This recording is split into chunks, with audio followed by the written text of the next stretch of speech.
Good morning, everyone. Welcome to the next session of Cosmic Zoom, a day in the lab. The previous day in the lab, we had a wonderful outing with Dorje and Ramya, where we had a look at the Hanley Observatory in Ladakh. Today is our chance to visit the Insect Flight Lab, which is at the National Center for Biological Sciences in Bangalore. Today, we'll be meeting Professor Sanjay Sane and his wonderful students and postdocs as they take us through the work that they have been doing to do with insects since 2007. They are doing multiple work. They're studying the biomechanics, the neurobiology, and the ecophysiology of flight, and also about collective nest building. Now, the thing is, insects do not respect man-made boundaries. You would know that every time you go into a bedroom, you might see an insect, or sometimes you find an insect where it's not supposed to be there.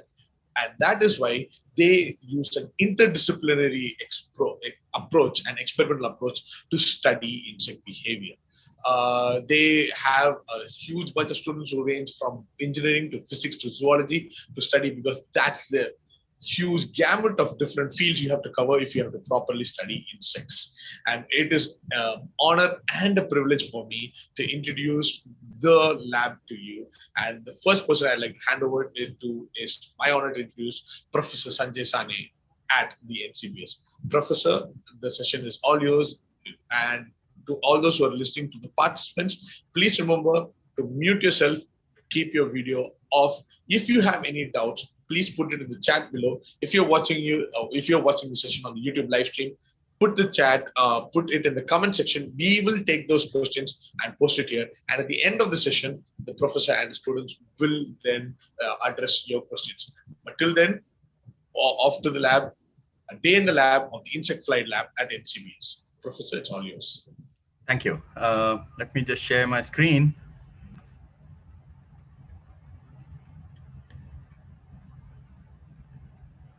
Okay, so thank you very much. It's just wonderful to be talking about the lab and to introduce them. These are the people. They are the ones who do the work. And the ones in the bold are the folks that are still in the lab. The ones who are in regular text are people who have left the lab since. There is Girish, who is missing from this picture. He's just recently joined the lab. And what we do as a lab is to study insect flight and also insect architecture. And I'll introduce both these topics to you. So first I'll talk about insect flight, and then I'll talk about insect architecture. So the broad question that we ask as a lab is, how do insects fly? And I have a little schematic here which sort of describes the entire gamut of things that we do. At the heart of everything that we do is behavior. We care about behavior. Now, what do I mean by behavior? Well, behavior is what you see when you're looking at insects and they're doing something. For instance, they may be taking off or landing or flying, or they may be trying to mate or courting or doing all sorts of interesting things. And if you want to actually look for behavior, the first thing you have to do is go out in your backyards or in the woods or anywhere outside, and sometimes inside, and look for what they do. And I've just described four contexts in which you see flight behavior, because we're going to talk about flight. Of course, there's many other behaviors besides. So there are search behaviors. For instance, insects are looking for mates. They're looking for food. You'll all find them doing that most of the time. But many times you'll also find them doing things like territorial maneuvers. So they will guard their territories. They'll chase other insects away. You can see dragonflies do that a fair bit. They also do a lot of navigation. They navigate over smaller distances. So for instance, if a bee is going from the nest to the flower and back, or they may sometimes navigate over very large distances. And you may be surprised to learn, if you don't already know, that insects can travel thousands of kilometers, including dragonflies, which go from here to Africa. This is just extraordinary things that they can do. But as a lab, what we do is once we've identified a behavior, what we want to do is bring it into the lab and then start asking specific questions about mechanisms of behavior. And so what we do then is first start asking, when a behavior occurs, what is the sensory milieu of the insect? What is the environment that it is seeing and sensing?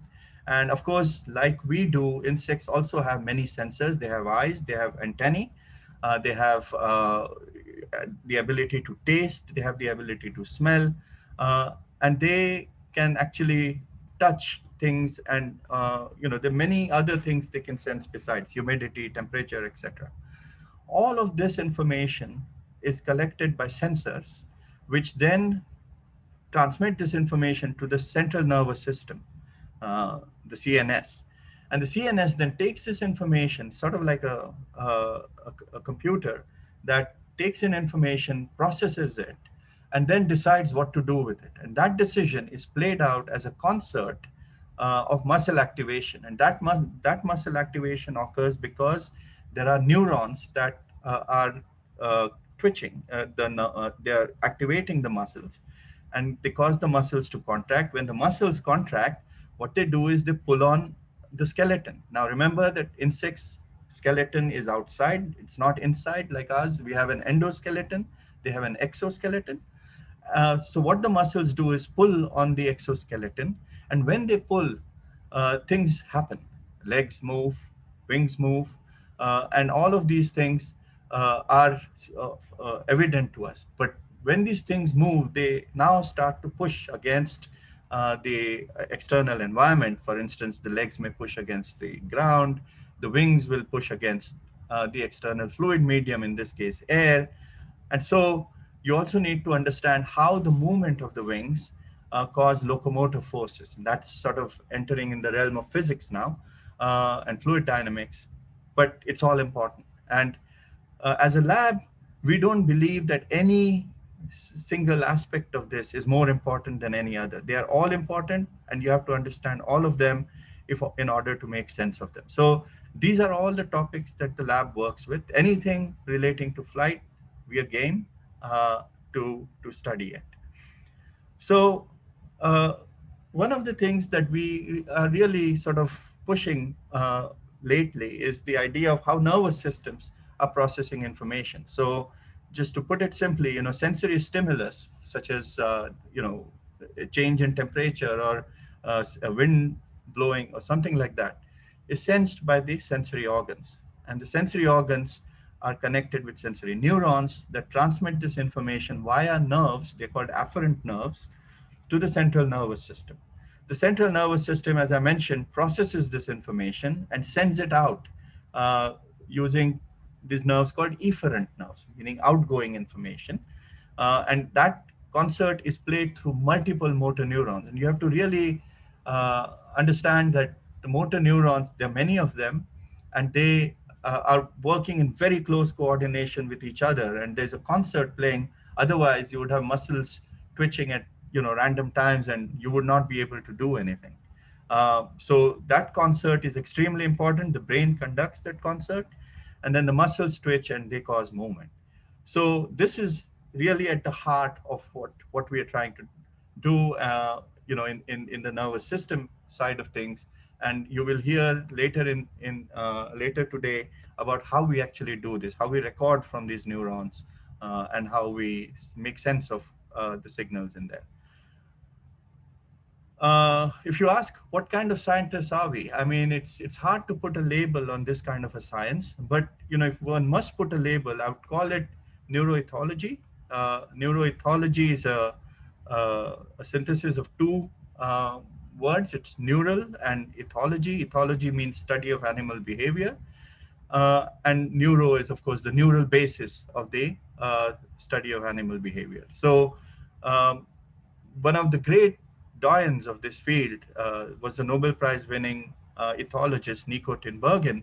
And he did something wonderful, which is to actually take all of the questions in neuroethology and categorize them into four types. And these he called the proximate and the ultimate questions. And each of these have two categories. So one is that of causation. how is a behavior caused? What are the mechanisms of behavior? Yeah. The second is, how does the behavior develop with age? As you are all well aware, when we are young, we don't walk properly, we toddle, but then eventually we learn to walk. And this is happening because the neural circuits are maturing. It's the same in insects. There are circuits that mature, and you have to ask, how does this behavior develop with age? The second set of questions are more sort of the evolutionary or ecologically relevant questions. For instance, function. Why is the behavior important for survival? Why does the insect court its mate? Why do crickets sing to their mates? How is this important for their survival? While they're singing, they may be prone to getting predated upon. So how do they survive? How do they manage this balance of trying to find a mate versus trying not to get eaten? um, and then there is phylogeny, which is how does this behavior evolve in the context of its evolutionary history. So we are closely related to primates, and in the context of primates, why do we do what we do different from what, say, chimpanzees do? And of course, insects are the most diverse set of organisms, also the most successful. We should be clear that we live in the world of insects. They don't live in our world, but we live in theirs, and they've been here long before us, and uh, quite likely they'll be here long after us. So, of all these questions, we are most interested in the first one. How is the behavior caused? Uh, so, what we are trying to do is understand how the neurons and networks play out and what their role in behavior is. And remember that you cannot exclude mechanics from this.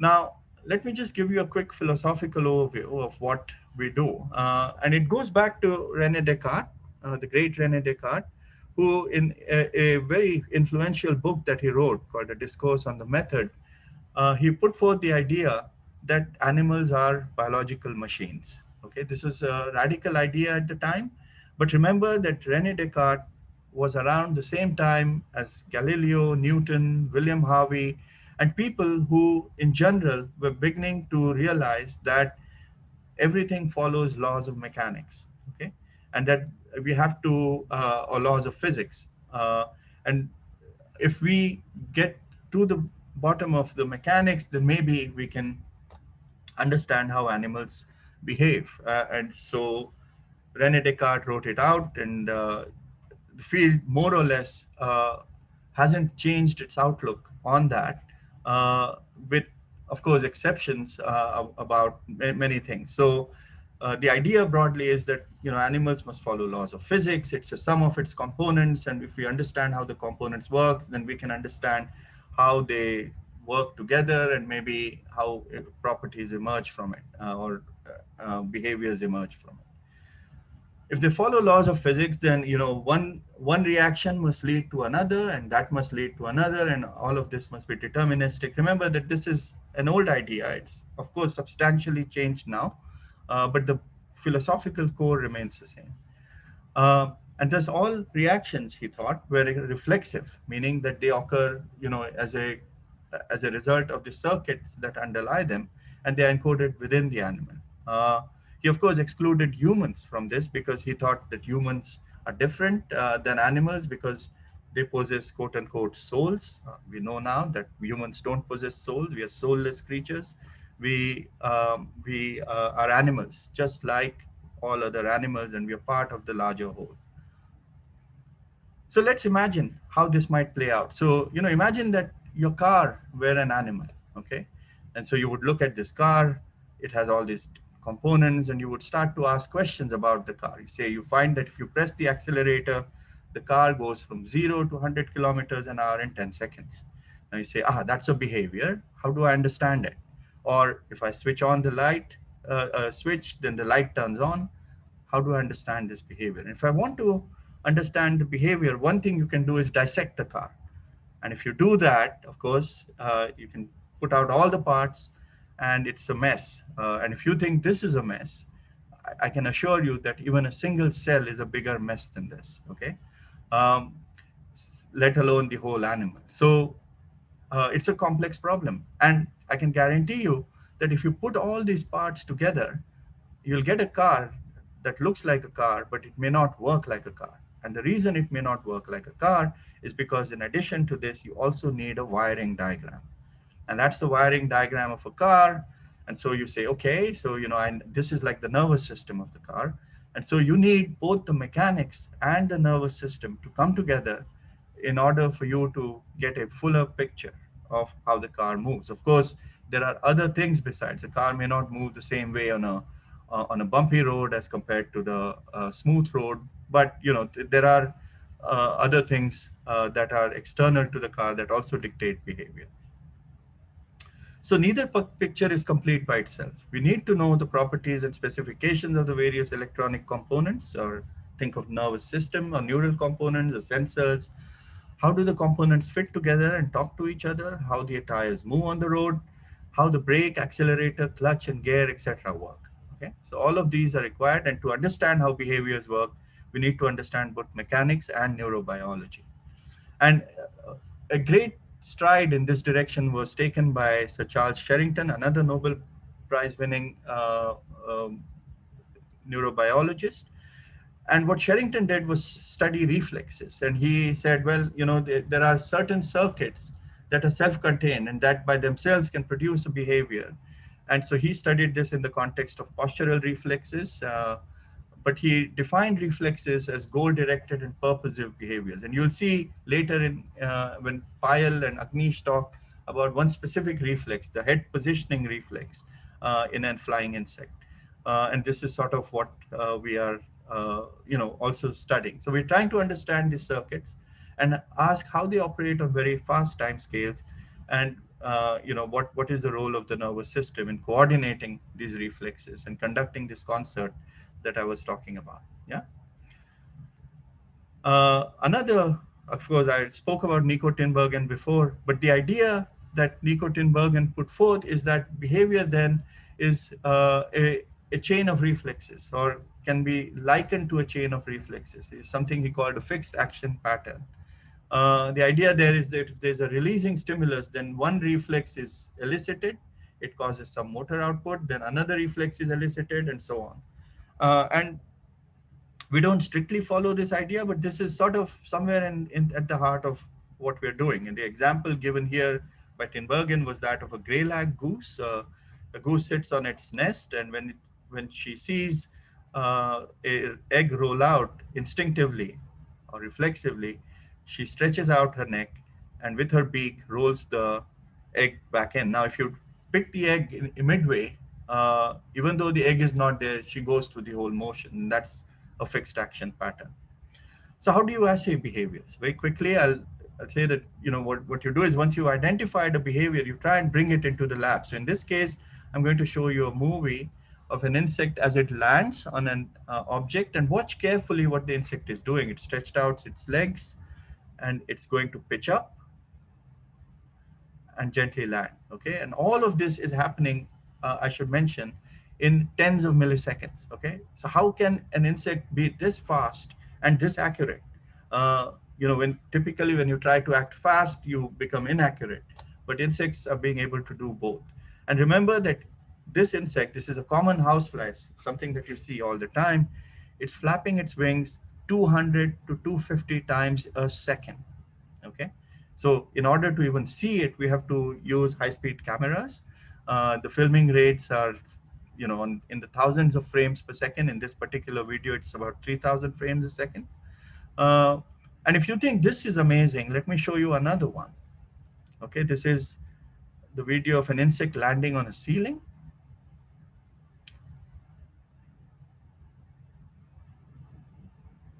So when I talk to engineers about this or show them movies like this, they are simply baffled.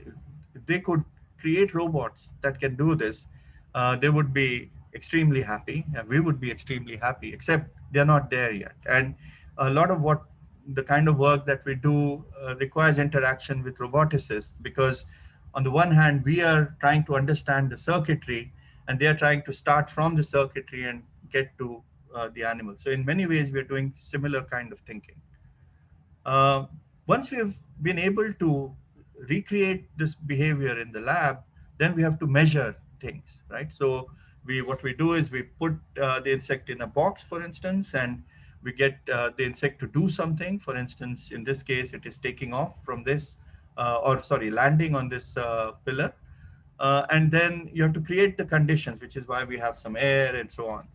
And then we use two high-speed cameras. Each high-speed camera gives you a 2D picture, but two high-speed cameras together or more will give you a 3D picture. And so what we do then is create a 3D picture of the insect in motion, uh, and then we try and analyze its wing motion, for instance, or different what its different parts are doing. So in this case, we have an insect coming in, pitching up, and going, flying in that direction. And so if one were to look at this video, this is what it would look like from the side view. So here comes the insect. Watch carefully what its wings are doing. And as you can see, it pitches up and goes up. Okay. Uh, And then what we can do is track its wings, see what they look like, and then we can do this also for other behaviors like yaw. Yaw is when it sort of uh, turns sideways, pitch is when it turns up, and roll is when it turns around its body axis. Okay. So we can do these kinds of things. And then once we've done them, we can actually look at this. Now, of course, all this information has to convert into plots.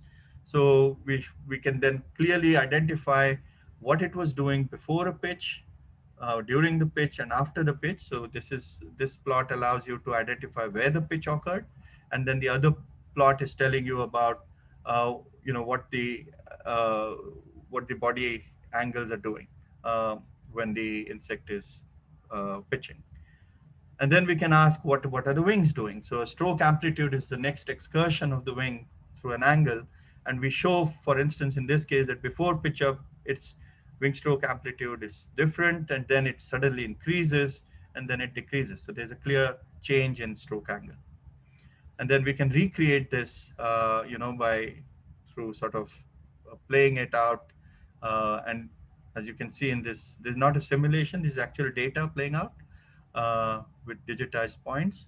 And you can see that as it begins to pitch, it changes what it's doing with its wings. I won't go into too much detail about that, but basically it changes what it's doing. And then we can plot that, and we can show just how and what is changing. And that allows us to analyze what wing motion is required for them to be able to pitch up. And so then this allows us to quantify the kinematics of the wing motion, and that we can actually use those kinematics to predict the aerodynamic forces. And so if you put it all together, this is what it would look like. So this is now the video of an insect landing. You can see that we've digitized their wings, and we know how the wings are moving.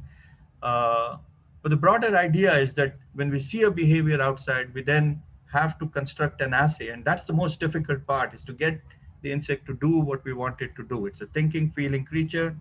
It has its own mind, and we have to be able to decode it. And that's really the difficult part. And after that, we can use these tools to measure it. Now, I told you about the intricate construction of body parts. So here is a CT scan of an insect, and then it'll just give you an idea of how complex this system is. So this is the head, that's the thorax, and that's the abdomen. The thorax contains the wings. You can see sort of the vestiges of the wing that are clipped virtually, uh, and they connect to the uh, thorax. And now, as we go into the insect, you can begin to see that there's large number of muscles and internal body parts. Much of what you see is muscles. These are flight muscles that pull on the thorax. That's what caused the wings to move up and down. And then as you start to go slowly into this, into the insect's body, you can begin to see all these different muscles, the little ones called steering muscles. There's a nervous system right here. There's a heart, a gut. You can see all of those sort of there. And then that's the nervous system right there. And so, it's a really complex animal. And we have to sort of understand how it all works together. That's the challenge. And Agnish, in a later part, will show you just this kind of a system for the neck muscles when he's trying to tell you about the neck motor behavior. And lastly, in this part, we're also interested in how you take all of this and shrink it down to very little. So on your left here is a picture, which is an iconic picture from one of Polylov's papers. It's one of the smallest insects. And notice the scale bar is about 200 microns, okay? Tiny. It's about zero point 0.2 millimeters. It is about the same size as a single cell, okay? Uh, and this single cell is rivaling the size of, or the insect is rivaling the size of a cell, but yet this insect is perfect. You can see it has antennae, eyes, wings look like combs, and Girish will talk about that. Um, and Yet it can fly. And this is not the same insect as this, but an equally or about a half a millimeter big insect called Trichogramma, and you can see how well it flies. Okay, so I'm done with insect flight, and I'll very quickly talk about the next part, which is insect architecture. As you all may be aware, insect architecture is everywhere. You've seen beehives, wasp nests, little mounds on the ground. This absolutely amazing harvester ant um, nest, or a carpenter bee nest, or a weaver ant nest. How do insects work together to make nests? That's another question that we are really interested in. In specifically, what we are trying to do is study how termite mounds come together. So this is work that is being done by Shubha, Sri Shubha, and Sri Krishna. Uh, and the termite that we work with is called Odontotermis obesus. And if you look clearly, there's no eyes. The workers and soldier termites have no eyes. Only elate termite have eyes. And elate termites are the ones that fly around that you see going to the light after a rain. And they are flying around so they can mate and lead, bring about new colonies that create mounds like this all over where we live. And these mounds are intricate. As you can see, the internal structure is extremely complex. It has many chambers. It grows a fungus inside. It's just an amazing, uh, almost like a cathedral, uh, full of many little chambers and things like that. So we are interested in how termites build. It's just a quick video of how termites build. They build this bolus by bolus of mud coated with spit that they deposit, and they push against the the existing mud structure. And this is how they build. So you'll see all about this in the coming hour or so. So thank you very much, and I'll stop here. Hi everyone, I'm Umesh. So like Sanjay was saying, these are all a lot of different fields worth of studies. So I'll quickly take you uh, through a tour of the lab, what we do where, and these are pre-recorded videos. And following that, we'll go through the different sections that Sanjay mentioned and go to them. So starting off the lab tour now. Welcome to our lab. This is the student room. This is Sanjay's cabin. This is our dissection area. These are our insect collection from our field station in Agumbe and from in and around Bangalore. We have 3 electrophysiology rigs, 2 dedicated to record from single neurons, which are intracellular recordings, and 1 dedicated to record from muscles, which is extracellular recording. We have a behavior room where we record high-speed videos. In addition to these, we have a greenhouse where we maintain our insect culture and also have a wind tunnel. I'll take you there next. Next up is our greenhouse. This is upstairs. Here we maintain our insect cultures and we have the wind tunnel room. This is a greenhouse. We maintain our insect cultures here. And this is a moth larva. We feed them leaves that they naturally eat. They spend most of their larval stage just eating. And at the end of it, they pupate. And from the pupa, adult moths emerge. These moths are nocturnal, and so I can pick them up without disturbing them too much during daytime.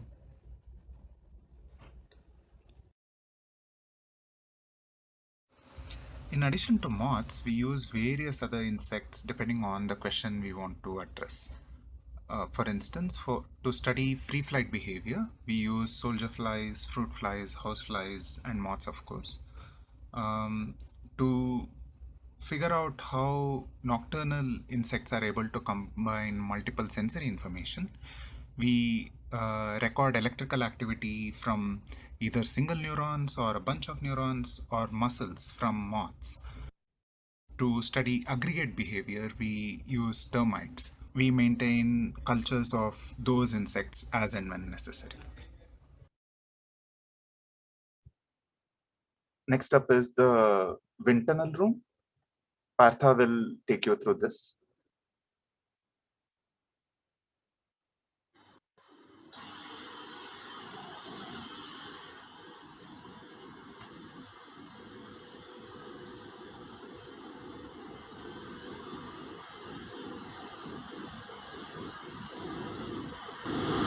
We use this wind tunnel for studying the free flight behavior of smaller insects like fruit flies, soldier flies, bees, and mosquitoes. As you can see, this wind tunnel has 3 sections. The section over here houses a powerful fan which pulls the air from the front, and as the air enters through the front section, and it's made to go through a series of honeycomb structures and mesh, and in this process it becomes less turbulent and the wind flow is also stabilized. The section over here is where we conduct all our free flight experiments, and if you want to fly larger insects like hawk moths, we need a bigger wind tunnel. That's what I'm going to show you now. This wind tunnel is a scaled up version of the wind tunnel that I just showed you, and this wind tunnel is about 2 meters long, and then the fan is housed at the on the left hand side, and this wind tunnel cross section is 75 centimeter by 75 centimeters. And more importantly, the moths that we work with are active during the night. So we use this thick black curtains to block any light from entering into the working section. So the curtains are drawn during the experiment, and the only light source we have is an overhead a warm LED bulb. With the light levels are set to imitate full moonlight condition for our experiments. And we also have a series of overhead cameras to film the behavior for further analysis.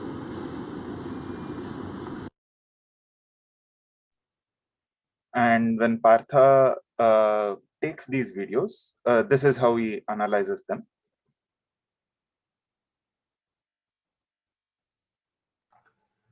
Hi everyone, my name is Parthazarathi. I'm a postdoctoral fellow in Professor Sanjay Sane's lab.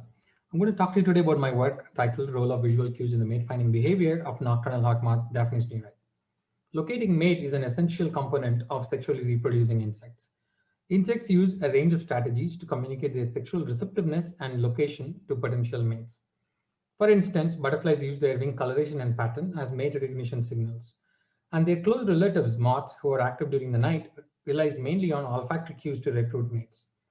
What you see here is an image of a nocturnal hawk moth, Daphnis neuri. It has spectacular wing coloration and pattern, which helps them camouflage and make them invisible to predators. This wing coloration and pattern of hawk moths are very unique. So how do these nocturnal hawk moths locate their mate while remaining cryptically camouflaged? Is the olfactory cue alone sufficient to locate their mates, or do they use any other additional sensory cues? Well, we know that the nocturnal hawk moths have the ability to see color in extremely low light condition. So they could be potentially using this unique wing coloration and pattern as a visual cue to locate their mates. We tested this hypothesis in the current study. The studies were conducted in a laminar wind tunnel. The cartoon here shows the working section of the wind tunnel. The wind speed was set to 50 centimeter per second. The light level was set to 0.05 lux to imitate moonlight condition. The relevant sensory cues were kept at the upwind end of the wind tunnel, and male moths were released from the downwind end. We used an overhead camera to capture the behavior for offline analysis. First, we wanted to check whether the visual cue has any salience in the context of mate finding behavior. So we separated the olfactory cue from the visual cue. We used a dead female Daphnis as a visual cue, and for the olfactory cue, a small paper disc was loaded with female sex pheromone extract. The olfactory cue was laterally separated from the visual cue by 10 centimeters. Let's find out whether the visual cue attracts the attention of males during mate finding behavior. What you see here is an overhead view of the wind tunnel, and the wind blows from left-hand side to the right. Here is a Daphnis decoy, and here's a paper disc with female sex pheromone on it. Let's look at the male's behavior. Tracks the plume, comes near the source, eventually backtracks, seem to have noticed the decoy, goes to the decoy, then goes to the odor source. He would return to the decoy, and then he would initiate mating with the decoy. Here are the results. The bar graph shows behavioral performance of male moths. On the x-axis, we have various behaviors that we quantified. On the y-axis, we have the percentage of male moths that performed each of these behavior. 16 out of 21 moths located the odor source, and 15 moths located the decoy. And more importantly, 8 out of these 15 moths that located the decoy initiated mating with the decoy. The results indicate that visual cue has salience in the presence of sex pheromone. Next, we wanted to find out, in the presence of sex pheromone, would any visual cue attract the attention of males, or does it have to be a conspecific visual cue?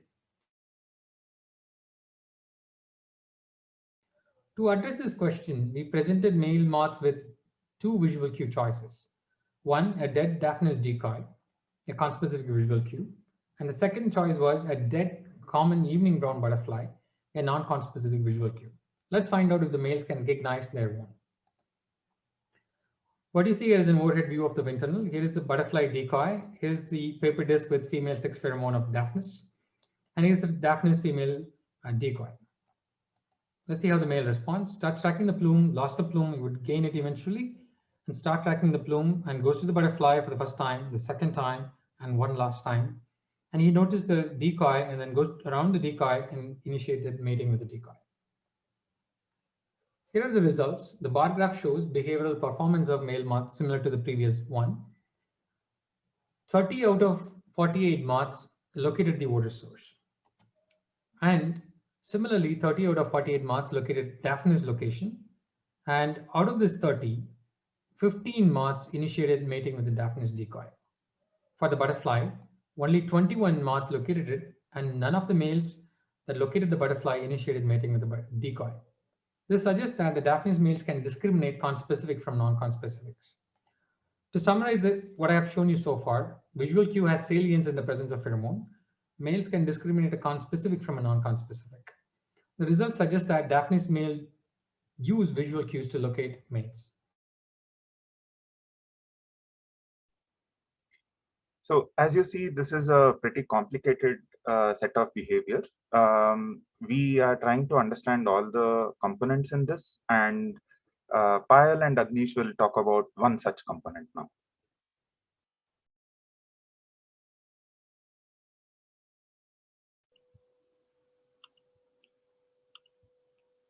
Hello everyone, I'm Agnish. You guys saw that moths use visual cues to find and recognize their conspecific mates, but they also require visual cues to fly well. So what you're going to see here is a high-speed movie of the same hawk moth, Daphnis neri, filmed at 600 frames per second and played back at 25 fps. So you guys can see that the moth is flying with remarkable stability while hovering and making smooth turning maneuvers without hitting the ceiling. So there are various behavioral modules that are coordinated among each other to bring about such stability. And gaze stabilization is one such behavior which is required for such flight control. Hey Payal, do you want to talk about why gaze stabilization is crucial for them for their flight? Yeah. Hi everyone. So why is gaze stabilization important? So if we were to take pictures with our cell phone, we will hold it steady because then we will reduce motion blur of the image that we are trying to capture. So on your left, you see a picture taken without motion blur, and on your right, it's a picture with motion blur. So similar to the camera example, visual system of moving animals need to be stable to reduce motion blur of the visual world. Uh, in a similar example, this is picture taken by a camera which is mounted on the back of a flying bird. And you can see that as the bird is maneuvering around, the picture taken by the camera is actually blurry, therefore establishing the importance of gaze stabilization in humans and other animals. Now, there is an interesting distinction between gaze stabilization of humans and that in birds and insects. So, as I play this video, you will notice that the eyes of the dancer are moving, but the head is stable. So, we can move our eyes relative to their to our heads, while in insects and birds, the eyes are fixed to their head. So this is this example, and next I will show you an example in birds. So as I play this video, you will see that the body of the bird is moving, but the head is remarkably stable. So this is a kingfisher bird trying to capture a prey, and you see that the body of the bird is moving, but the head is stable. They cannot move their eyes relative to their head. So we study gaze stabilization in this moth Daphnis nerii, the videos of which you have been seeing for some time now. And for this assay, we conduct experiments on tethered moths. By tethered moths, I mean that the moth actually flaps their wings, but they cannot fly around. So we capture the movement of the head with the help of a high-speed camera, and we move the body of the moths with the help of a tether. We move the tether to see how the head responds to this stimulus. So next I will show you a glimpse of the behavioral assay. As I play this video, you will notice that the body of the moth moves, but the head is stabilizing. So the yellow line marks the movement of the head, the red line marks the movement of the body. So this is again a high-speed video. You see that the tether is moving, but the head is stabilizing. Yeah. So far I have been talking to you about behavior of gaze stabilization, but as Sanjay mentioned, in our lab, we also look at the mechanisms of behavior. And now Agnish will take you through the mechanisms underlying gaze stabilization. Yeah, sure. So to understand the mechanisms underlying this behavior, we need to understand the various structures that are involved in this gaze stabilization. So the neck is really crucial in this behavior because that's the connecting joint between the head and the body. So since moths are full of scales, they need to be descaled before we can look at various external exoskeletal structures present in the neck region. So, however, to look at the various muscles and how they attach onto the various cuticular invaginations, we employ a technique called the micro CT scan to look at the internal structures. So here is the shadow image from a micro CT scan, and you are looking at the dorsal side of the moth. So this is the head, those are the eyes, antennae, neck area. This is the front part of the thorax or the body, which is called the prothorax. This is the side view, ventral side, dorsal, back side view, front side of the eyes. You'll see a gray colored structure, which is the prothoracic skeleton, where various muscles attach. This is the scleroid connecting the head cuticle. So various muscles attach the skeletal structure in the neck, and you can see that these muscles have various orientation, various geometry, and various thickness, and they have various attachment points as well. And all of them are bilaterally symmetric. There are about 11 such pairs of symmetric muscles. So you can already see this exquisite complexity just in the neck region of this hawk moth. So once we have elaborately figured out the 3D architecture of the neck structure, we tried to understand how these are activated. So we wanted to understand about the wiring diagram for these wiring diagram that would activate these muscles. So this is basically the schematic of the brain and the nervous system. So these contain the motor neurons, which send their projections or the axons through various nerves into the neck muscles. So we are basically trying to understand the anatomy of various motor neurons and how they innervate these muscles to sort of understand how various muscles are coordinated to bring about such head movements for gait stabilization behavior. So this project is a very nice example of how we are inspired, meaning how our questions are inspired from a behavioral context. I mean, from a behavioral context, from an ecological standpoint, and then we sort of try to understand how the nervous system integrates the various sensory motor structures involved in that particular behavior. Thank you.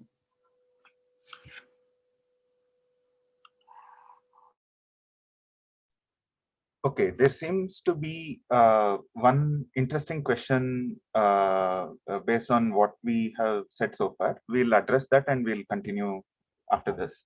Mohammad Amir asks, what salient visual features could the hawk moth be using?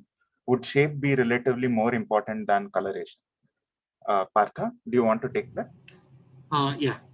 So, yeah, in fact, they could be using more than one, including the shape, like the coloration and pattern as a cue. So it's probably it's not a single feature. They could be using a set of features, and for like including the shape and the coloration, they could on the pattern. Importantly, they could see from quite distance, right? So let's say 20 to 30 centimeters from the female, the males probably could see the pattern, and they could also play a role in recognizing their own species. So conspecifics are their own species. So yeah, so we're currently running a few experiments to try and find out what exactly that feature is, and what is the hierarchy if there is a set of features, and what is the weight for each feature, and what is more important. And yeah, so we're trying to address that at this point right now. Yeah, it is possible that shape is one of the visual feature. Okay, so we have noted down the other questions as well. We'll get to them at a later point. For now, we'll look at like Agnish was mentioning, the wiring diagram of this is pretty complex to look at, and Chinmay will take us through the first step in recording and understanding how the information flows in.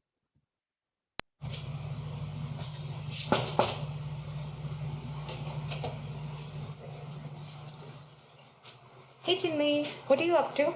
Hi, I'm recording from a mechanosensor on Moth Antenna. So here is a model of Moth Antenna. This is the head socket in which the antenna sits. There are 3 segments of the antenna. There are 2 kinds of mechanosensors. These are Boone's bristles, which position the antenna based on the wind speed. And there are strength sensing mechanosensors called Johnson's organs. These are very sensitive and they sense a wide range of frequencies.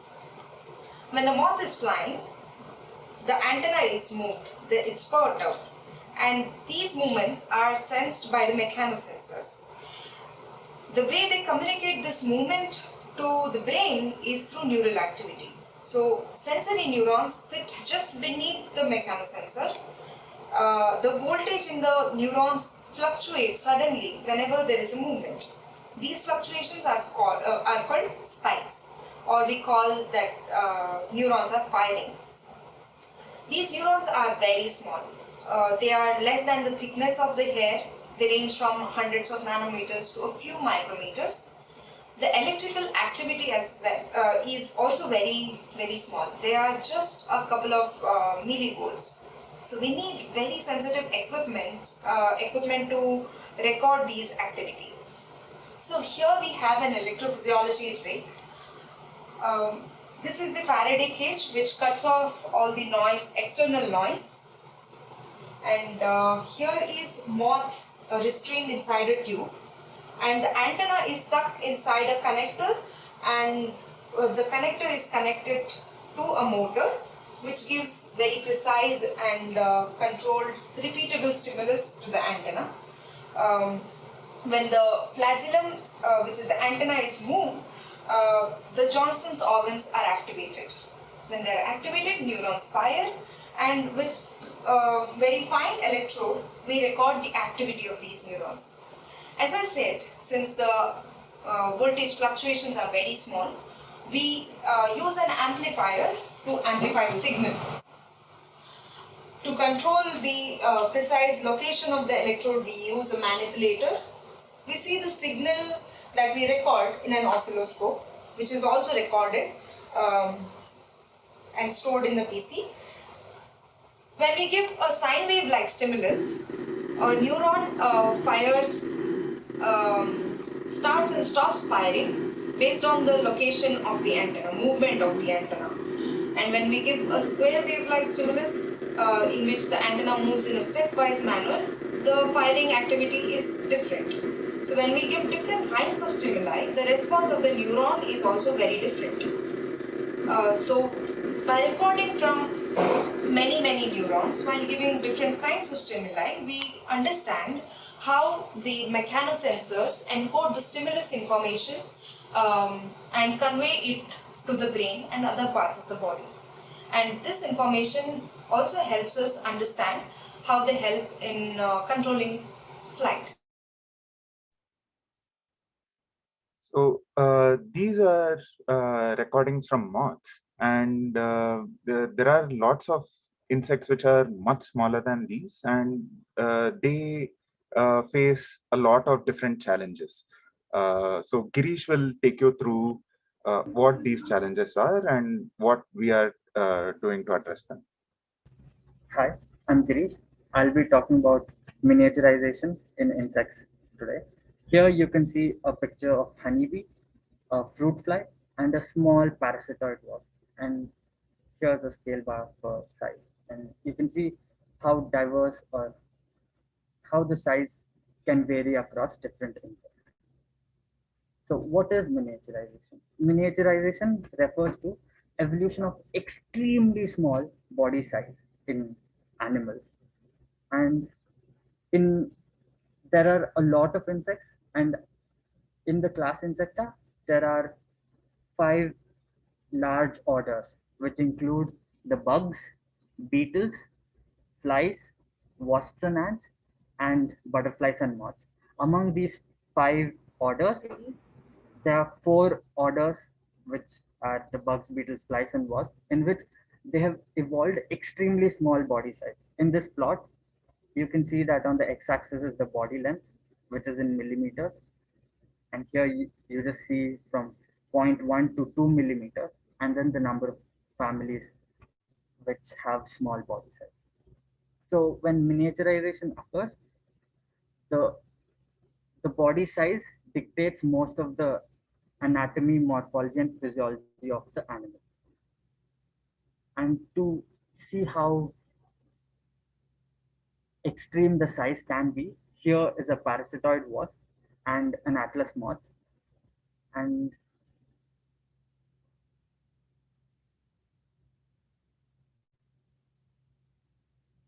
this is how small the wasp is.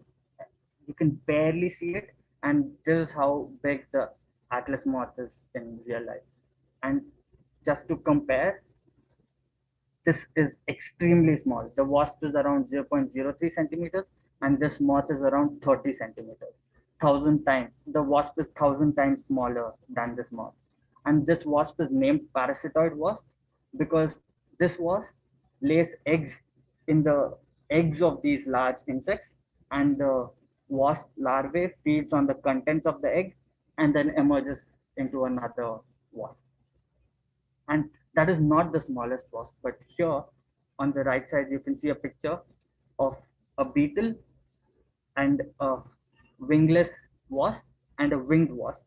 Here I've put the size, body length, and on the bottom you can see an amoeba and a paramecium. So these the smallest insects are comparable to the sizes of these unicellular organisms. That's how small these guys can be. This is a single cell and this is a multicellular animal. And how does size affect flight? And to understand that, I'll be introducing a concept called Reynolds number, which is nothing but the ratio of inertial forces to viscous forces.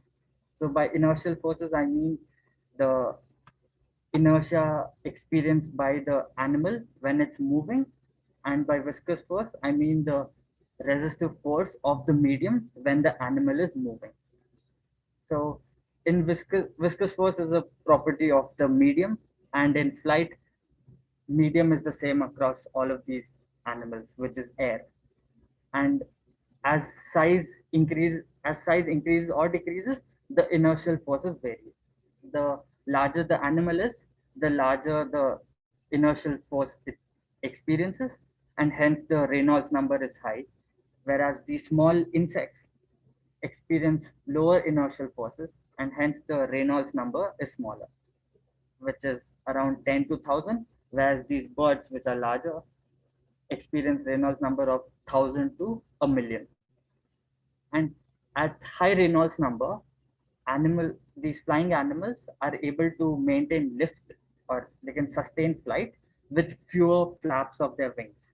Whereas the smaller ones need to flap around 250 to 300 times a second just to maintain lift. And as you go, as the animal gets smaller and smaller, the wing beat frequency also increases.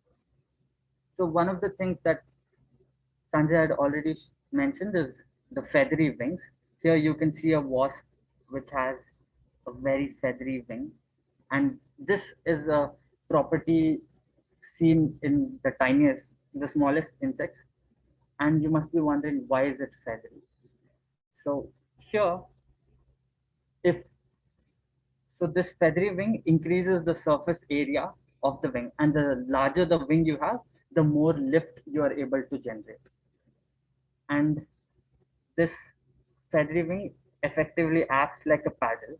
And you must be wondering, the gaps between these hairs, the fluid might be escaping through it. But then at very, very low Reynolds number, the fluid cannot pass through this gap over here, and the feathery wing acts as a full-blown wing or a paddle, and with these insects can invest the least amount of material to get the largest wing that they can.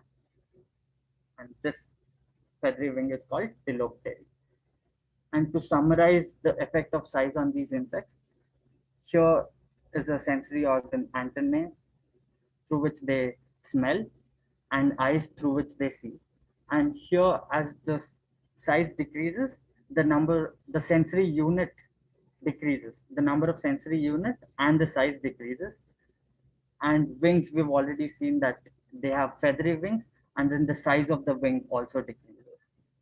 And flight related behaviors. So these small insects are able to fly at very short distances at a time, and they can disperse by two ways. One is by getting blown away by air currents, and the other is called foracy, which is nothing but hitchhiking. So these small insects sit inside a flower and wait for larger insects to visit the flower, like bees or a butterfly. As soon as the bee or the butterfly starts sipping nectar from the flower, these guys climb onto the bee, and then this bee moves on to another flower, and then the tiny wasp can get down wherever it wants. Effect hitchhiking. So they can just go long distances through this. And flight muscles and thorax, as I've said before, that small insects need to flap at very high wing beat frequencies, and neurons signal the muscles to contract. And one, if a neuron signals the muscles once, the muscles only contract once. And neurons can only fire up to 100 times a second. But we've seen wing beat frequencies of more than 100, around 300 to 600. So how do these achieve that? They have these specialized muscles called asynchronous flight muscles, where if the neuron signals the muscle twitches multiple times, more than once. And that's how these guys are able to generate high wing beat frequencies.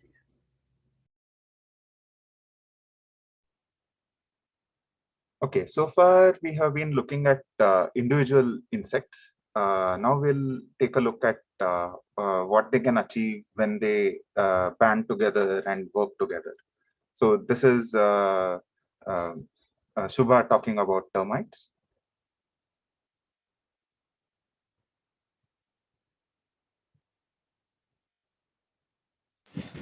Hey Shubha, is it an ant hill?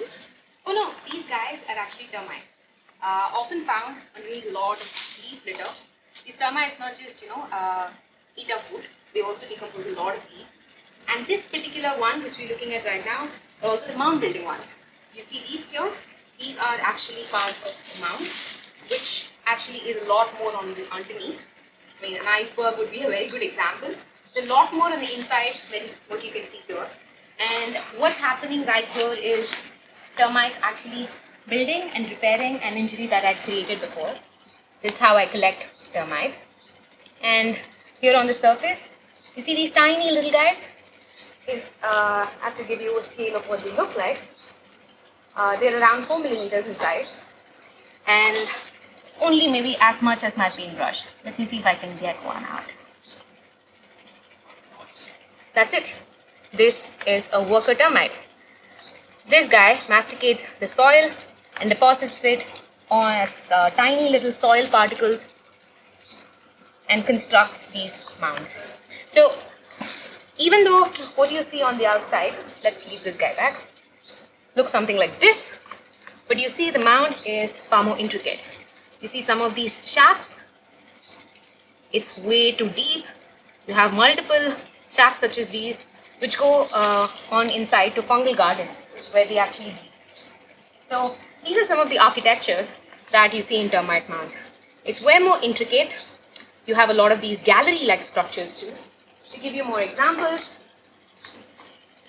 this is one such mound and another. These are made by other species of termites. So one of the interesting questions that we ask in our lab is try to understand how termites actually come to the surface. So this is a negative of the mound. So if you were to break intersection here when they were building and pour molten aluminium, yeah, again, all of this done under adult supervision and probably not for children and adults who want to like break up mounds, only for experimental purposes. So guys, please don't do it. So this is what you see on the inside. All of these are actually cavities. These are all the structures that I was showing you here. And this is how a mound looks on the inside. So the questions that we ask in the lab are the following. So this external structure seems to be important even though they don't actually reside here. So then how do they detect a hole in the mound? So are they sensory cues which they can perceive and come to the surroundings and start fixing it? And how do these termites communicate with each other? So these termites are blind. They don't have image forming eyes. And if I were to remove them and collect the termites, which I generally do like this. This is again them building on the inside.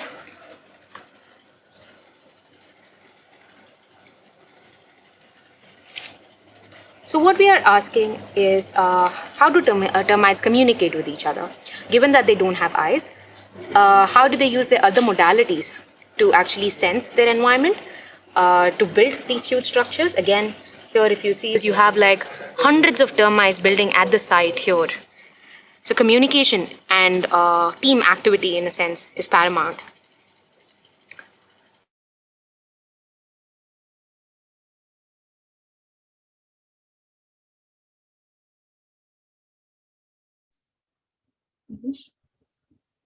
Yeah, so next up, Sri Krishna will talk about how these termites are able to come in a streamlined manner as they come from inside the mound all the way to the surface.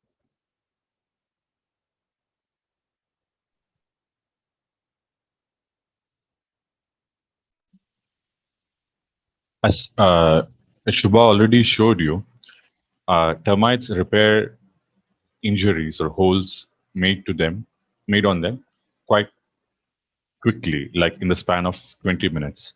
It's not just during if injury we made externally that they close, but when they uh, let out, when winged termites emerge from the mound post rain, we see that uh, due to rain, the mound being soft, the worker termites are able to make holes from inside the mound and make a hole, let the winged termites out, and then close the mound after them.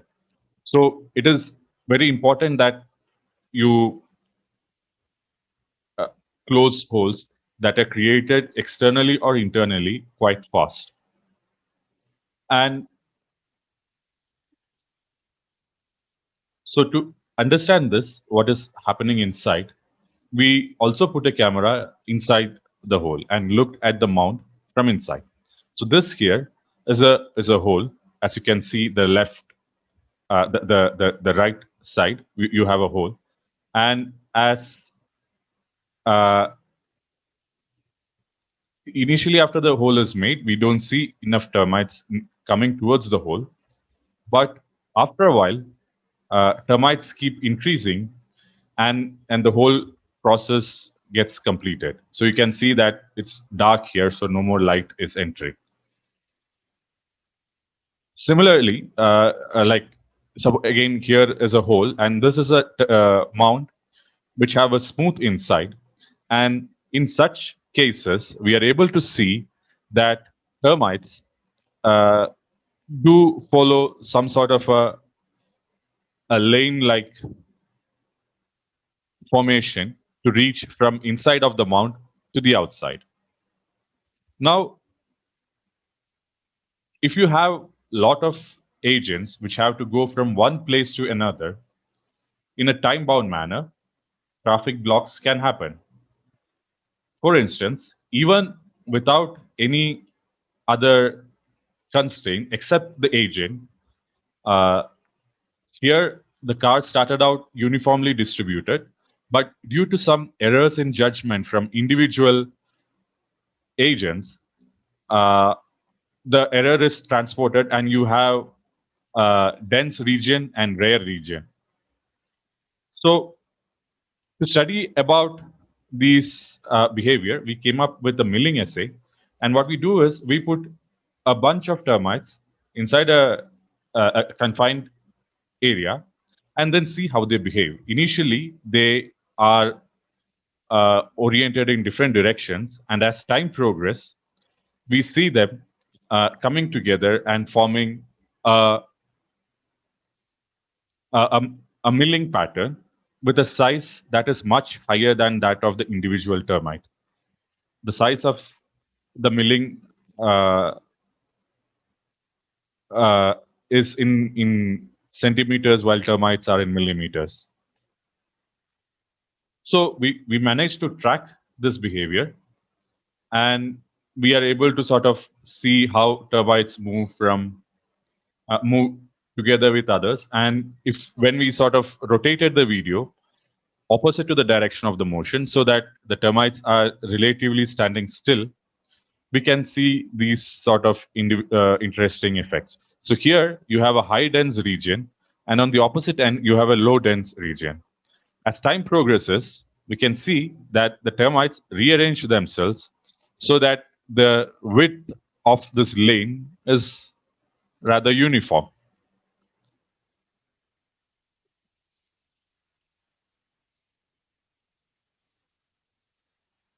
Now, how does order arise and is maintained? The key is how these animals communicate amongst themselves.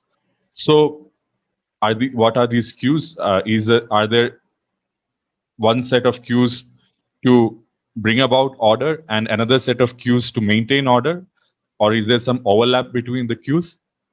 That is what we are studying uh, in our lab. So we see that if you take the confinement a bit early, there is rather few termites that are remaining in the original lane, while if you remove it after a while, you have rather high number of termites remaining in the lane. So we posit that there might be short range mechanical cues and long range chemical cues that bring about order and maintain order respectively. And further, we are trying to zero in, as I mentioned, what are the individual decision made by the termite, which doesn't have eyes, using its sensory cues to align itself in form of a pattern that is at a scale much larger than that of the termite. So those who are here, a request, if you see any of these mounds in your backyard, given it is COVID, you have a lot of time to contemplate looking at your backyard. So if you see these, please let me know.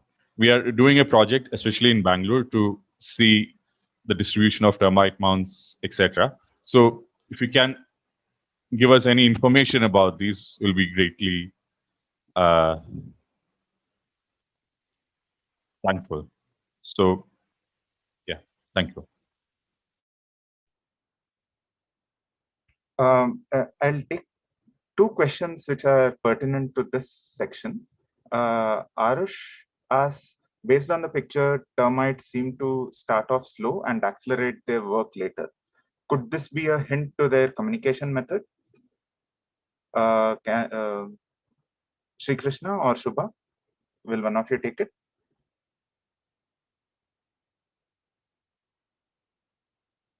Could you repeat? Start off slow?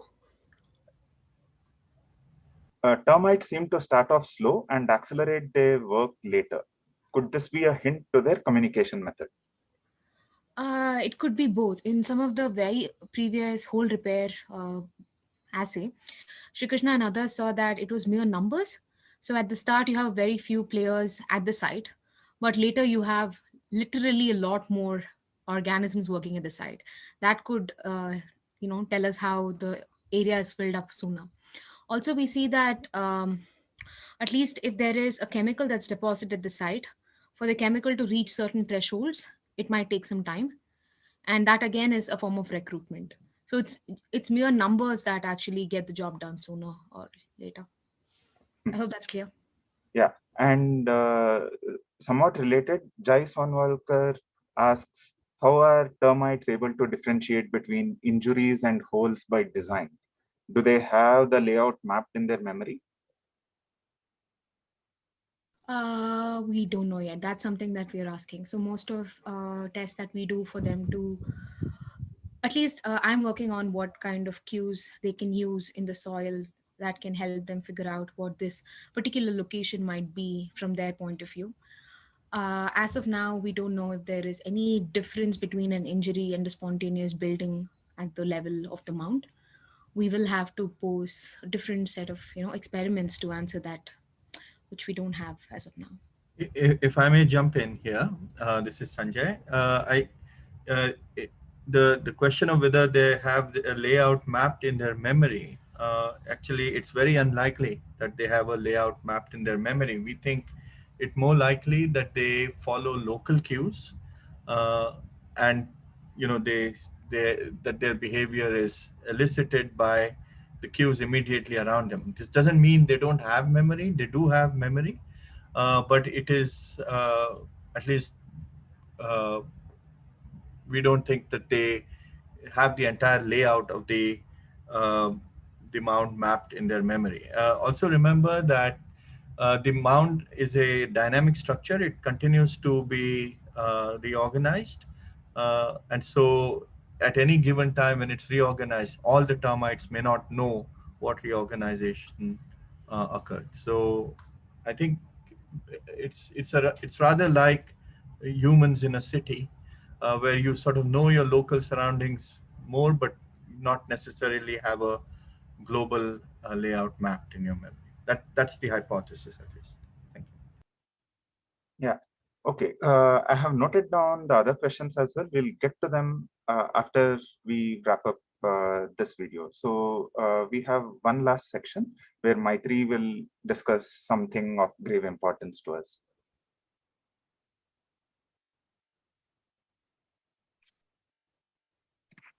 Hi everyone, hope my slides are visible to you. So far, you have seen how wonderful insects are and all the amazing things they can do. But like many other animals on this planet, they are also on the verge of danger. Yes, you heard that right.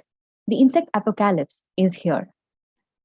As heartbreaking as it may sound, this is the hard truth scientists have discovered after years of rigorous studies. We in the lab, a couple of students who had been monitoring the occurrence of hawk moths in our field station in Agumbe, have seen very interesting and some disturbing trends. So over the course of 12 years and ongoing, these students had been monitoring the occurrence of hawk moths in Agumbe on a light trap every month on new moon night. And what they see is that clearly before and after monsoon, there's a huge surge of moths which appear on these traps. But if you monitor all through the year, every month, you also get a certain number of them of different kinds which appear. But now, if you look at the whole compiled data of 12 years, we see that these numbers have been declining. And this is true not just for our state or our area around us, but all across the globe, many scientists have seen similar trends. One on your left is what you see is a study from Germany, where across 27 years of rigorous study, a group of scientists figured that the biomass of flying insects had declined by 76%. A similar study in Britain showed that pollinators like hoverflies and honeybees have also been declining for the past 30 years. Now, you might wonder, does this really matter? Like if insects decline, how does it matter to us? It definitely matters a lot. Insects are a very important part of our ecosystem. They are the major food source for a lot of insectivorous animals and birds who rely on them for their nutrition. Not just as food source, they also pollinate a lot of flowers and help them reproduce and propagate. So if you have insect numbers decline, it's not just them, but along with them, they pull down many other associated organisms on this planet. So you cannot really take this insect decline that lightly. Now, so what has changed in the past so many years that made these numbers come down drastically? Now, when you look at a few reasons that might be responsible for these, there are some which come out very instantaneously. Some like use of heavy machines in agriculture, cutting down trees to promote and grow agricultural lands that now can harvest only one kind of crops or become the niche for only one kind of insects. Heavy use of insecticides and pesticides, and habitat fragmentation, like resulting because of us constructing roads, turning waterways, all of this again for the human greed. And this put together has resulted in severe climatic fluctuations like drought, floods, wildfires, all of which ultimately resulted in a huge decline in these insects. But the insect decline is way more complicated than one can assume. On one hand, you have grasshoppers, moths, butterflies, bees declining in number. Interestingly, on the other hand, you have water striders, midges, and mayflies, which are also increasing in number. Now, this is because of a few direct or indirect measures which we seem to have taken. So we have many water bodies which we have conserved either for our interest or for because of awareness we have had around us to keep our environment clean. What this influenced is in an increase in some of these insects. So as dooming it might sound, it's probably not that bad yet. We still have a few things we can do to save these insects. And government bodies across the world are now being alert and aware about this and passing on legislative laws which can help in the actions we can take. Some of which are like Agricultural Improvement Act of 2018 by the United States, which declares more funding for pollinator research and conservation, making agriculture more diversity friendly. The European Union also passed legislation to restrict use of insecticides and pesticides.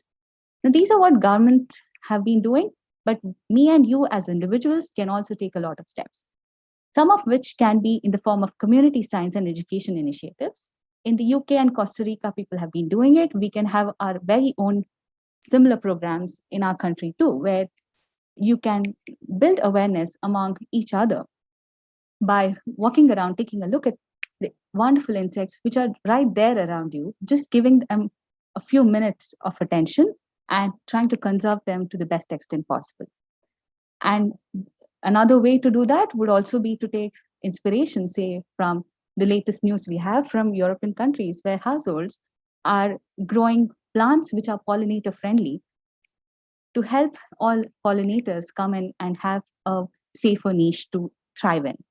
So I would urge all of you to take a few moments to think about this and come up with initiatives and ideas which can be at your local level or that can influence mass to help these insects thrive in all their glory. Thank you. Okay, we'll take questions now. We'll go from the beginning.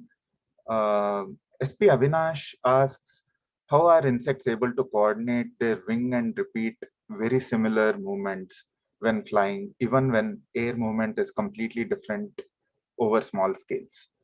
Sanjay, would you like to take that? Yeah, sure. The answer to that question lies partly in the nervous system and partly in the mechanics of the thorax.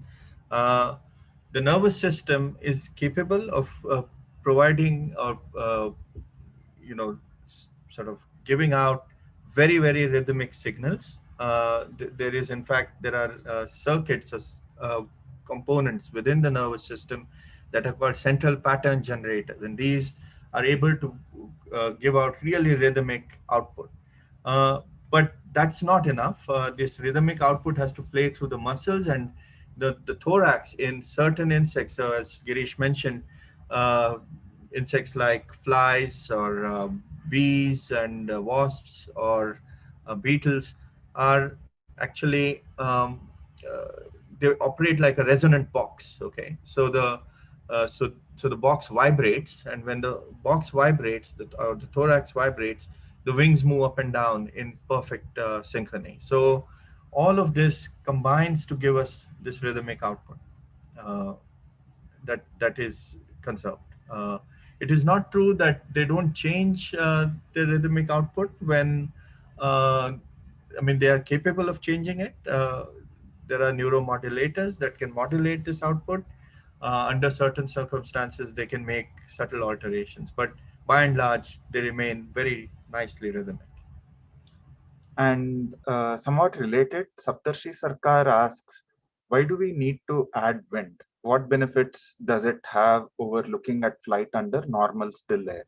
So in the particular experiment that you may be referring to, which is Partha's experiment, wind is added because the assays, it is a peculiarity of the assay. What the moth is doing there is following a pheromone trail. Now it gets really excited when it smells a female that has broadcast this pheromone, and very likely that female is upwind because the wind has carried that plume down. So its natural reaction is to go upwind, okay, because that's where the female is most likely to be. Uh, in general, airflow helps insects in flight. Um they tend to be more motivated to fly when there is some airflow around as opposed to still air. Although they do also fly in still air. Um, Related to termites, Heroic Assassin 97 asks, one biophysical model I have seen for the directed flocking of birds is of a non-reciprocal interaction. Do you think the same holds for these termites? Should who wants to take this, or can I take this? Shubha has connectivity issues, so you can take it for now. Okay. So, I mean, I assume that by non-reciprocal interactions, what we mean is that uh, birds are watching other birds, but they're not necessarily communicating with each other. Uh, and if that is the case, then certainly, with termites, we're thinking of a very different model of interaction. This is a model called the stigmergic model. This has been proposed some decades ago, uh, in which what we think is happening, and at least we have some evidence for this, and others have evidence for this, is that termites interact with other termites through the structure. So what they do is they're depositing a chemical or some sort of a signal on the structure, and the other termites are responding to that signal. So that the communication between individuals is happening maybe not directly, although as Sri Krishna showed, they do lay out chemical trails and other termites follow chemical trails. So but that's a one-way interaction. It's not reciprocal. But uh, it may indirectly be reciprocal in that they may lay out a chemical on the structure, and then they communicate with each other that way. Can I add something? Yeah. Sorry. You can think of this as a public good and a private good. So interactions, etc. When termite A touches termite B, it is reciprocal. But if termite, so that's like a private good. So if it is a public good, like in the sense the termite lays a pheromone, B might take it or B may not take it. So yeah, that's kind of. Okay. Manish Pathak asks, is there any specialized group of termites responsible for architectural maintenance of any particular part of the mound? What if we remove each termite that came to repair a damaged part of the mound?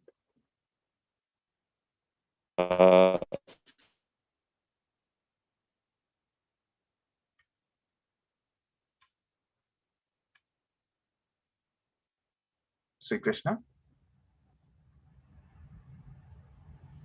Okay. Blocking at a lower region, so it's harder for us to make a hole. So it caps at a lower place. Sorry, Sri Krishna, we missed some part of your answer. Can you repeat?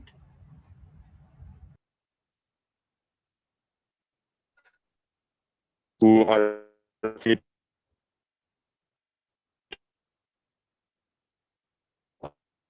because these termites are underground, unlike bees, etc., which are. Sanjay, he has connectivity issue. Can you take the question answer?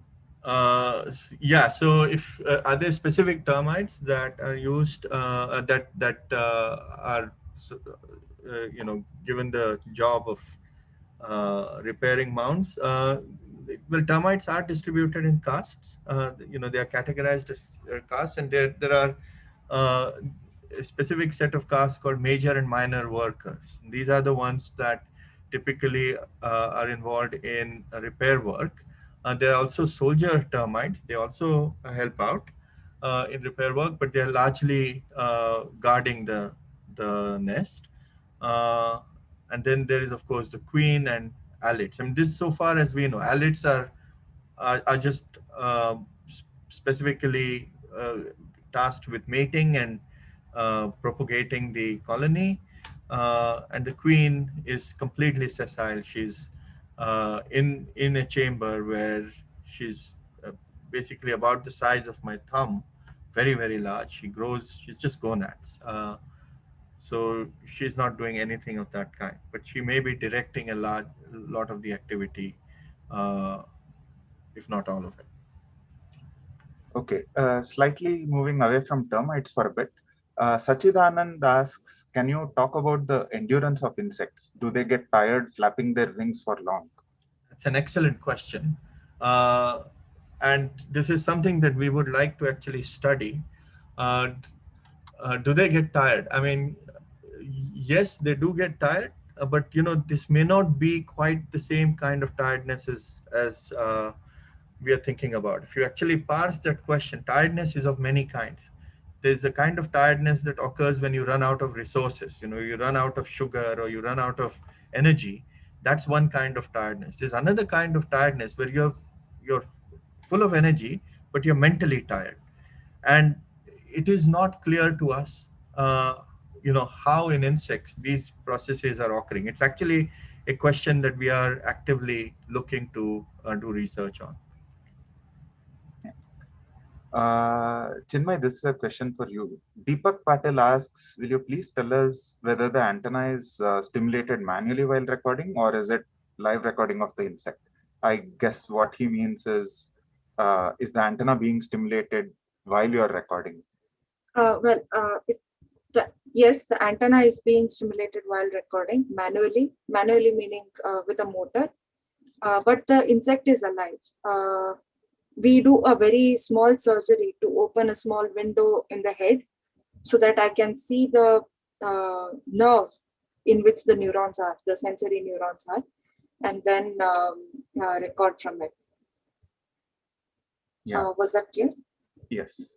So related to the ethics of this, Ritabra Chaudhary asks, are there ways to study the nest architecture non-invasively?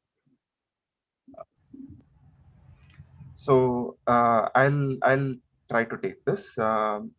Yes, there are multiple ways. In fact, for any question that we address in our lab, we first try to figure out if we can address that question without disturbing the insect at all. And only if we rule out every single possibility that we can think of, do we even consider anything that disturbs the insect or harms it. So this is always at the forefront of our mind while we do our work, that insects are other living organisms along with us on Earth. So we do take care to make sure that whatever we do has as little an impact on them as possible.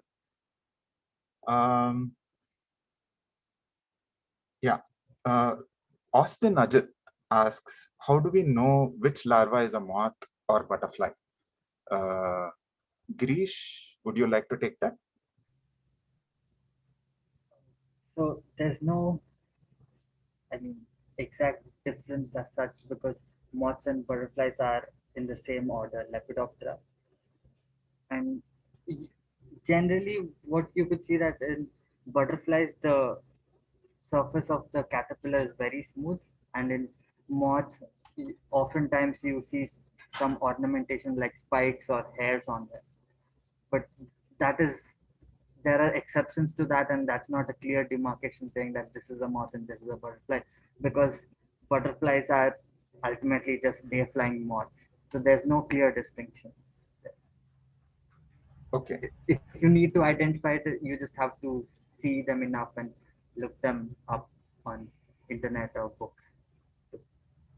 Okay, we can use some sort of a key to go through them one by one and perhaps rule out which it is not and figure out. Yeah. Okay.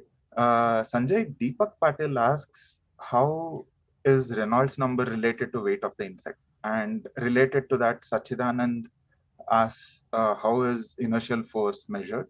So I think they're all referring to the Reynolds number itself. Could you go over that briefly? Well, when you think of Reynolds numbers, what you're really thinking about is a fluid medium. Okay, so imagine that in a fluid medium, there is a little bolus of fluid. Okay, and what you do is you take this bolus and you push it. Okay, now there is a certain inertia that you have imparted to it, which will keep it going. And what it is also facing is resistance to motion because of viscosity. And what Reynolds numbers really tells you is how much will the inertia prevail over the viscosity. Now, if in case of large insects, I should mention that strictly speaking, the mass is not related. It doesn't enter the picture in this particular case, mass of the insect. The scale of the insect matters, but not necessarily the mass. What does happen is that if the insect has inertia, that is related, and mass is related to the inertia itself. But we're talking strictly in the fluid medium, where structures such as vertical structures, etc., don't necessarily depend on the mass. It just depends on the inertia of the fluid and the viscosity it faces.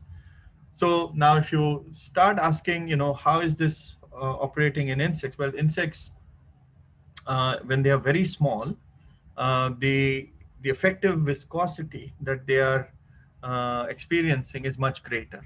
Okay, uh, in other words, the surface area to volume ratio is much greater. So when they move, there's much more dissipation of their energy, and so you can think of that as being sort of the low Reynolds number situation.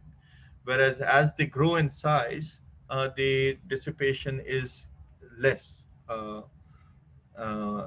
because the surface area to volume ratio is lower.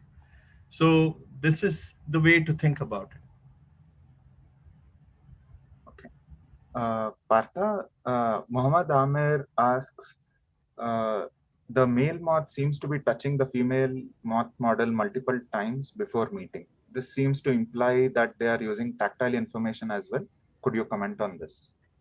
Yeah, sure.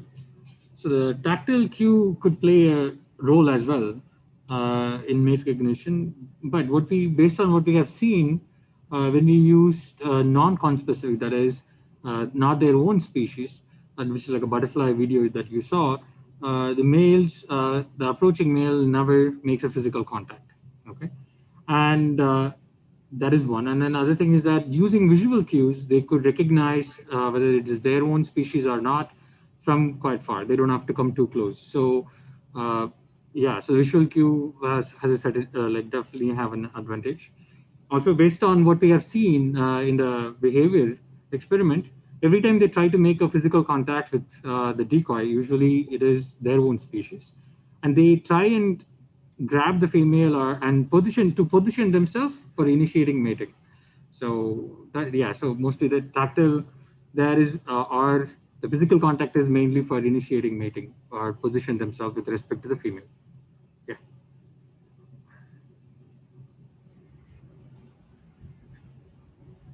Yeah.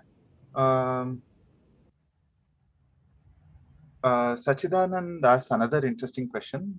How strong is the base of the wing? I mean, joints, the part where wings is connected to the body. He is asking this because he notices the wings flap so fast. That's an excellent question.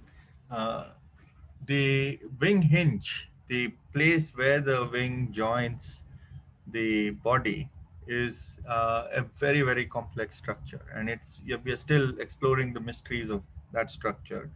Abin in the lab is working on that. It's really, how strong is it? I don't know if one can really answer that. It's strong enough, or maybe a little stronger than even required. Some safety margin there. But what's impressive about it is its complexity, and the fact that this uh, wing hinge, it has structures that we're still trying to fully understand, because remember that it is through the wing hinge. It's sort of like the transmission in a car. It's through the wing hinge that all the activity played out in the nervous system is going to be translated into mechanics. And so, in fact, it's really, really important that it be structured in a way that uh, allows insects to suddenly change their wing motion, or change it subtly, or move the stroke backwards or forwards. And remember, this is happening several hundred times in a second. So it's pretty complex and impressive, and strong. The other thing I can add to that is that the base of the wing hinge is also thought to be used in energy storage. So some energy is stored, and that's stored in this particular protein called resilin. It's a rubber protein. It's like flubber. It's one of the most efficient rubbers known to us. It's the most efficient rubber known to us. it is thought to return about 97% of the energy that it absorbs. So very little loss. Yeah. Ritabhrata Chaudhary asks, how is the flight of an insect? How does the flight of an insect vary when it is carrying a prey or any other substance? Is there a specific weight or size of prey which it can carry without destabilizing itself? Should I take that? Yeah. Please go on. Yeah. So, I mean, it varies a fair bit. For one thing, what it does is to increase flight forces, it increases the net excursion of its wings, amplitude of the wing motion. And insects are known to many times carry twice their mass, okay, or more than twice their mass. So they have pretty impressive feats that they can perform. And all of this is done by effectively increasing the flight forces. This can be done in two ways. One is by increasing the wing amplitude, the stroke amplitude, as I just mentioned, the angle through which the wing moves, or it can be or it can increase its frequency if it runs out of stroke amplitude. At some point, the wings will start clapping each other, right? They'll run out of space. So at that point, it can increase its frequency. There are two ways it can do that. So Sean AK, I don't know how to pronounce that. So sorry? Shaunak.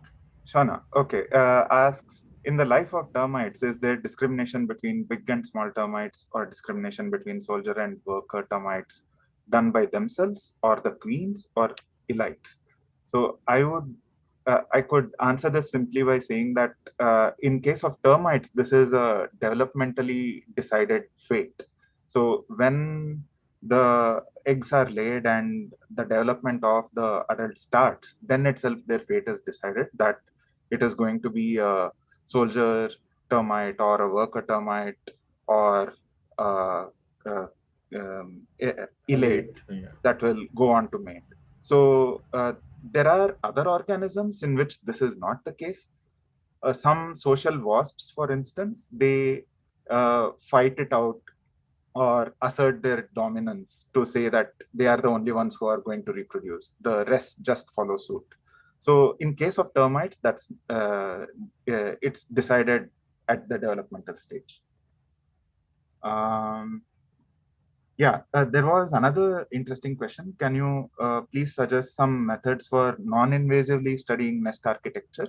And one of the ways we already do that is by taking 3D scans of the mounds that are built, and also take CT scans of the mounds to get internal structure. So these are things which we have started. We haven't yet got them to a stage where we can show them, but we'll do that at some point. There are lots of other termite related questions. How much more time do we have? If there are many more termite questions, we can actually put it on the Cosmic Zoom website, and you could give us the answer, and then we can ask people to check it out later. So that's not a problem. Okay, great. If you'd like to take time to go through the questions and answer them in person, yeah. Yes. For now, I mean, like how long can we go on? We can continue answering. We are happy to answer them for as There are long like as 5-6 more questions. Yeah. Okay. Not so bad. Yeah. So Muhammad Amir asks, what could determine in which direction the milling happens, clockwise or anti-clockwise? Does directional density matter? And he means density of animals positioned in one way versus the other. Sri Krishna? Yeah, we do see like we see both cases in which termites might initially go in one day, but can end up like the initial thing can be in one way, but it end up going the other way. But we see this also. Yeah. Can we undertake a similar study for, sorry?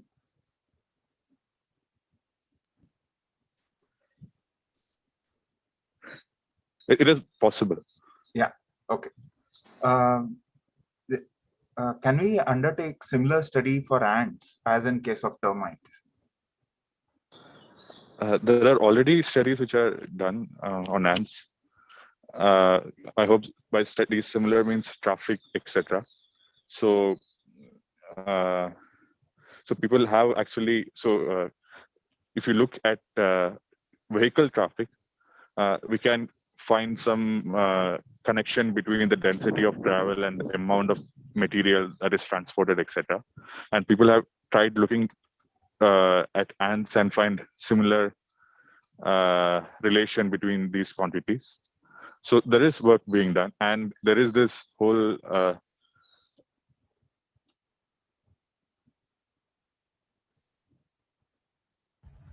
think Sri Krishna has audio problems. Um, the sort of the ratio between the pheromone and the correctional thing is too skewed. So they just follow the path and then they till they die of exhaustion. Okay, we can take one last question. This is completely unrelated. Arush Murali asked in the very beginning of the talk, dragonflies tend to fly at eye level before rain. Is this unique to dragonflies or do other insects in the same genus also exhibit similar behavior? What sensory organs do they use for this? This is a whole talk worth of question. But briefly, they mostly use visual cues to navigate. Dragonflies are predatory insects which have excellent vision, and most of their flight stability comes from visual inputs. They do make use of other inputs as well. Um, and this particular behavior being asked is probably the uh, courtship or egg-laying behavior, both of which happens very close to the ground level, especially near water bodies. So this is probably related to that. Mm. Okay.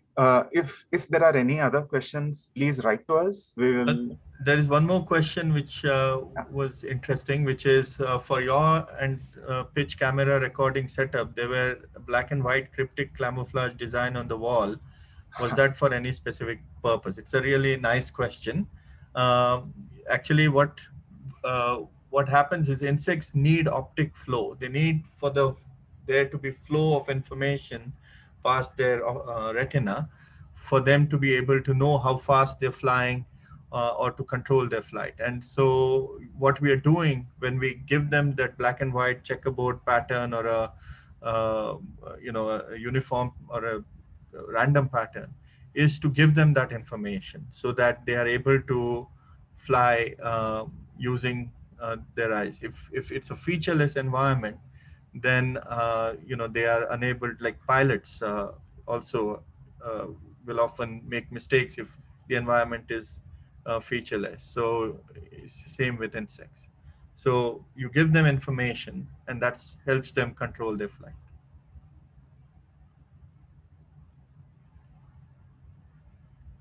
I think we missed one question. Jai Sonwalkar asked at some point, is it to reduce friction? I guess he was talking about the feathery wings.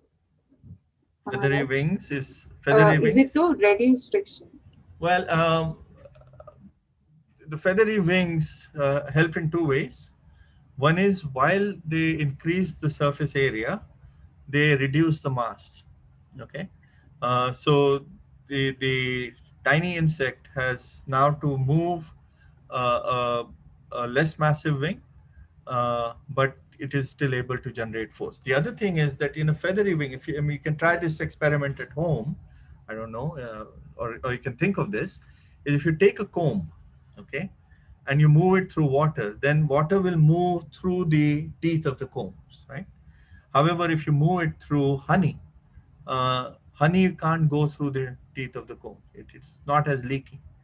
And so it's the same with with feathery wings at really small Reynolds numbers, where the effective viscosity is high. What fluid doesn't move through those combs, so the whole thing is like a paddle. That's how it helps.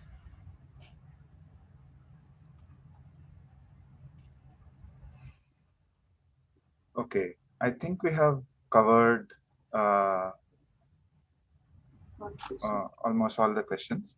I can say safely on behalf of everyone in the lab that this was a fun session. We had a lot of fun describing what we do, and all the questions were amazing.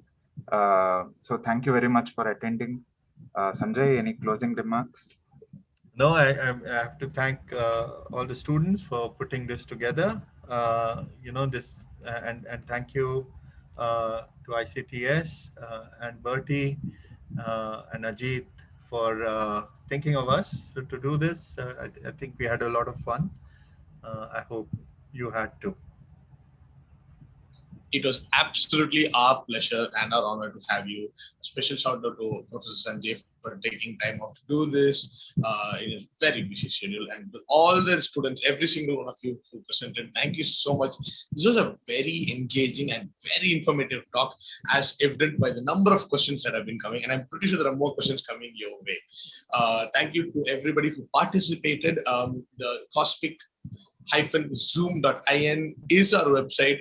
There are lots of nice videos about insects over there. I also had lots of questions coming up during the talk, and I'm pretty sure that eventually I'll get to ask them to these amazing people and get them confirmed. So to everybody, participants out there, thank you for taking part. Tomorrow at 7 p.m., we have the astrophysicist Anand Narayanan talking to us about the search for habitable worlds. Yes, exoplanets. As of now, the Earth is the only planet we know in the universe on which we have habitable life. Is there other planets out there? How do you know these exoplanets can hold life? How do we search for them? The questions that you all have, please keep them ready. Tomorrow evening at 7 o'clock, Professor Anand Narayanan will be talking to us about that. Please join us. And also, we have started the mediator guide sessions, virtual tours every day at 10:30. This morning we had the very first session. It's a big thing. If you have schools, colleges, groups of people who would like to have a guided tour of the website, please go check it out right now. The details are there on all social media platforms. We're on Instagram, we're on Twitter, we're on Facebook, we're at Cosmic Zoom everywhere. It's at Zoom Cosmic on Twitter. Do check us out. Keep in touch, follow us, and there's lots of exciting things coming your way. And all that remains for me to say is a huge thank you to Professor Sanjay and his amazing insect flight lab. Thank you so much. Thank you, Ajit, ICTS, the AV team, everybody out there. You have a wonderful day ahead. Thank you for following us, and keep a track on ICTS and Cosmic Zoom for all the things that's coming up. And have a good day, and bye from Bertie and the team at Cosmic Zoom. Bye-bye.